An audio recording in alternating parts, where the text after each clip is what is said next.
one of the most important things that we'll do in this initiative is measuring what we do, what our results are, and that sort of thing.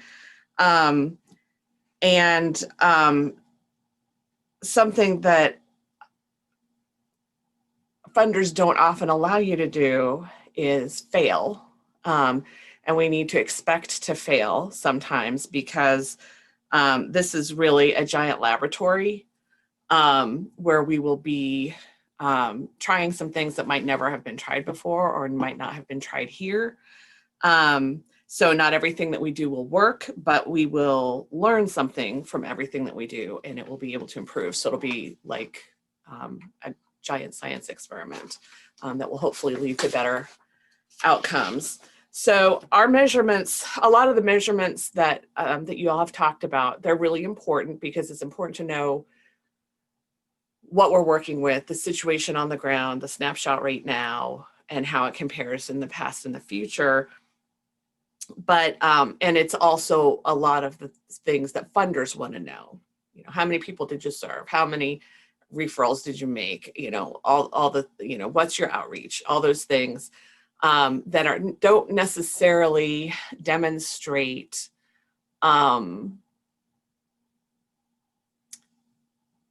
systems being effective. It can make it very competitive between organizations. So, so the measurements that we'll be doing will be somewhat different from what we're used to doing right now. And so we'll have to figure out how to do that. And we have some connections that Brianna and Anna Corello from Healthy and Free Tennessee shared with a collective impact organization in Nashville that I'll hopefully be getting in touch with. However, come on, there we go. So we're used to measuring program effectiveness. We're going to need to measure systems change, and we're going to have to get buy-in and participation across the initiative, and different organizations, as we've seen, collect different data. I'm hoping, this is my personal agenda, I'll be totally upfront and honest. I'm really hoping that we can have a trauma-informed framework for that kind of assessment because it would give us a place to begin already with the pillars of trauma-informed care. So we wouldn't have to reinvent the wheel. So traditional program measurements are like this is a sample of maybe what we would measure during a class. The blue is the self-reported knowledge of a topic going into the class, and then the orange is self-reported or self-perception of knowledge leaving the class. And it's taken right at the class, and we don't know how it affects. We want to see knowledge gain, and clearly there is knowledge gain generally, but we don't know how deeply it affects people and for how long. So systems measurement would be more something like this. So each bar in these graphs, don't pay attention to the numbers at the bottom. This was just for demonstration purposes, but the line across the bottom is maybe 6-month increments over time or 1-year increments over time. And then each layer here is one aspect of the pillars of trauma-informed care. So things like, did you trust providers? Did the providers trust you? Did they explain your options clearly? Were your needs prioritized? Did the providers respect your values or your gender, your orientations, your decision? And this allows us to see the overall effects. If you look at the top, you can see the overall effects of the changes made. And then also from column to column, you can see the changes and, you know, whether it was a generally positive change or a generally negative change. And so those kinds of learnings, that kind of layered and nuanced learning is going to be really important as we go forward, because some things are going to work and some things aren't. And the Collective Impact Forum suggests that we get funders involved early as part of the initiative, which is, when I first heard that, I was like, that sounds great. I don't know how to do that.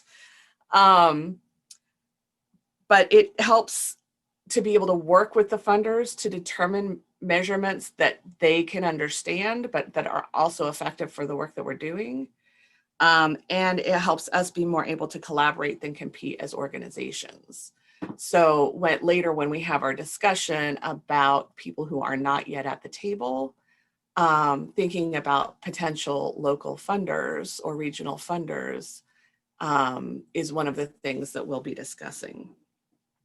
So data will drive our continuous experimentation and improvement, and well thought out means of measuring and effectively sharing data across the initiative is going to be critical to success, and it's not an easy thing.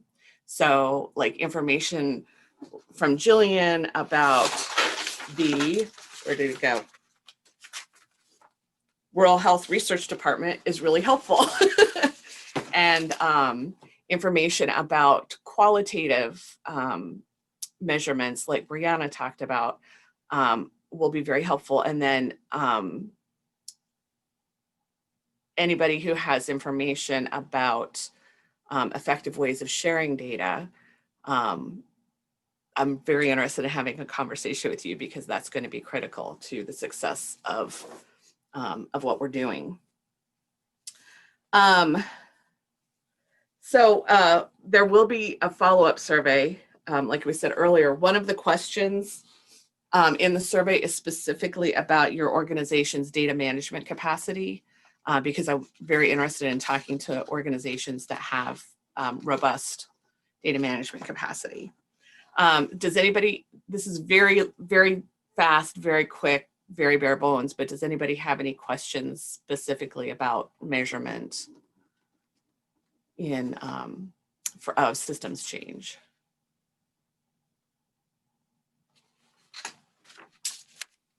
Okay, Jessie. She's back. I'm on my phone now. I don't know what's happening with my computer. So, okay. So the Collective Impact Toolkit from the Collective Impact Forum recommends developing our common agenda with a strategic action framework.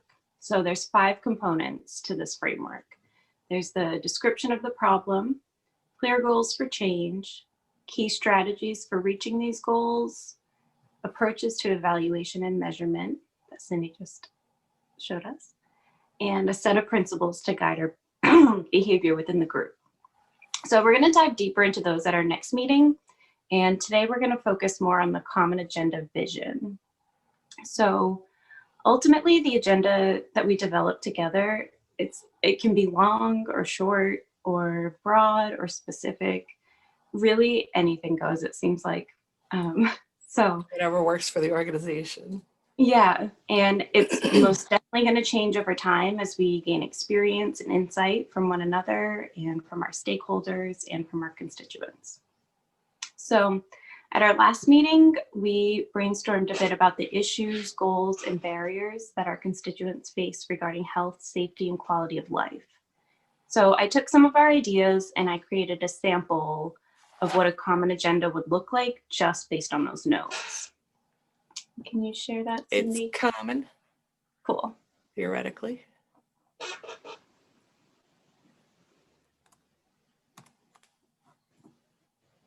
There we go. So the vision at the top, that's just been kind of our working vision that we've been just to get started. So we have enhancing health, safety, and quality of life regarding relationships, sex, and sexuality. So then we broke it down into 3 different categories. So we have education, equity in healthcare, and survivor care. And I just put some of the things that we discussed last time under those. So those would kind of be our 3 working groups. And so they would work on smaller projects within the whole collective but And they would not be the only working groups ever. They'll do right. some work, other working groups will come up. Some of these might finish. And there's and that sort of overlap between the groups too. So please keep in mind that this is just a sample, and that it's going to take us a while to orient our groups and our working groups toward the goals and our vision, while also maintaining that flexibility so that we can adapt to our community needs. So today we're going to brainstorm about the direction that we want to take for our common agenda vision. So that was just the overarching kind of umbrella term for where we want to go. So we'll continue to revisit and reshape this vision as our group develops and learns the best practices and areas to center our work as a whole collective and as smaller working groups.